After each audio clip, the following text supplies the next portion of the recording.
Hello, my name is Joseph Oliver, and my reports on the effects of parasites on honeybee colonies.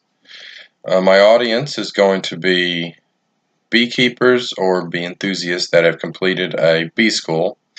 I reference bee schools in the introduction, and it tells you about how the information that you can get involved. There's actually a schedule that I reference to that it will tell you what times and what days that you can set up in for Kentucky. And there's programs like this all over America that local beekeepers or groups of beekeepers will get together and make a school, or so to speak, of just inform people about bees that will teach anyone that wants to pay.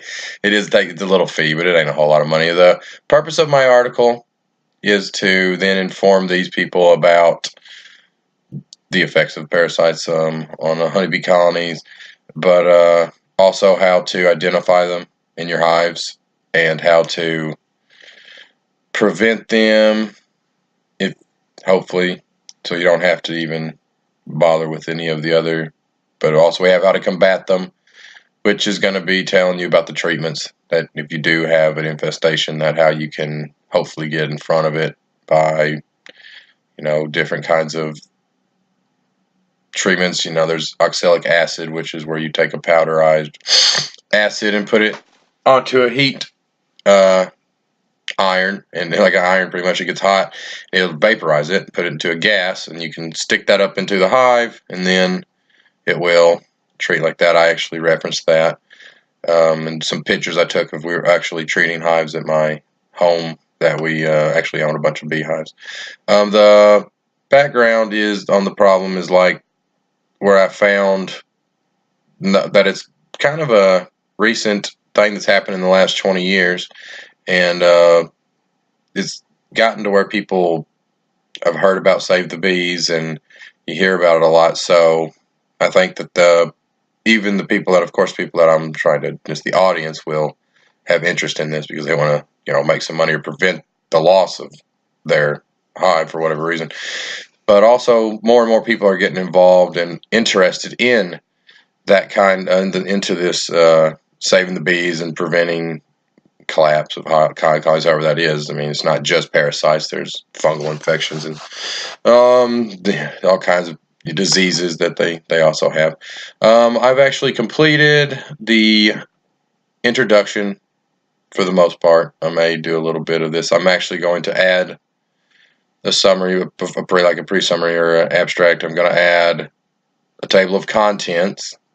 Haven't got that done, but I've got a background done. My method section, it's pretty much done. I've got all my research done and discussions, but I may end up changing that around a little. The way I've got it now is where I've got a discussion and results kind of together for each of the parasites that I cover. So I cover like the Varroa destructors of mite that I cover, and then I'll do my findings on it. Then I'll talk about preventions and all that is in the findings. Then we do like a discussion on it. So I don't know. I've got those combined for each one right now. I may end up making it separated, but I don't know that I want to go back and talk about the Varroa destructor, the small beetle, and then like go back and back to that. I like to have it to where it's kind of good, where it's kind of together right now, instead of having to come back to a topic that we talk about and then talk about two or more topics. Because I have three parasites that I cover, and then going back to the beginning of the first thing that we talked about. So I don't know, maybe it flows better the way I've got it, but I've got preliminary findings are no problem finding research, because it is a decently researched over the last 20-30 years anyway, because that's when the most problems started. That there's lots of research on it, for the parasites, and talks about different ways that you can kill them and different ways to research them. I mean, there's just tons of research on this right now, which is good because it needs to happen. I've also, like I said, the recent problem is just as recent as 1970. Is about the time that all this started. So it's making it to where that it's a pretty recent problem, so it's being talked about. So I had my pretty good. I've had no trouble finding preliminary research for my audience or anything like that. The let's see here. The remaining work that I have is to do the formatting. I may have to change some things around. I need to add some things like the table of contents at the beginning, and then I'm going to adjust spacing and things to make the page count down a little bit because it's getting a little bit out of control.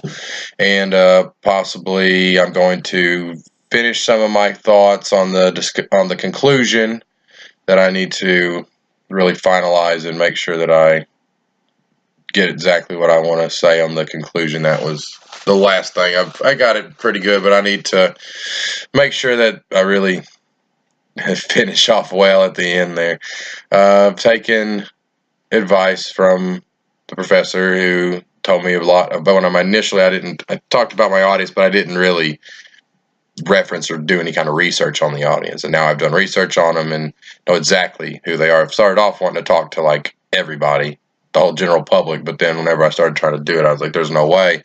It's just too much. So we've got it narrowed down to beekeepers that have been through this school. So I think that was definitely helpful because I would have never gotten much of it talked to. You're just trying to explain all the things that people would have to know to even get started on some of these things.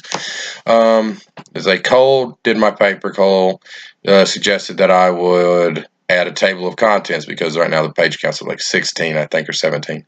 So it's hard to like navigate through it if you were somebody who was just looking at this article for instance, just to know about the Varroa structure and you don't really care about the methods or however I did it. You could just go straight to the table of contents, find the page number, and then go directly to the part that you need.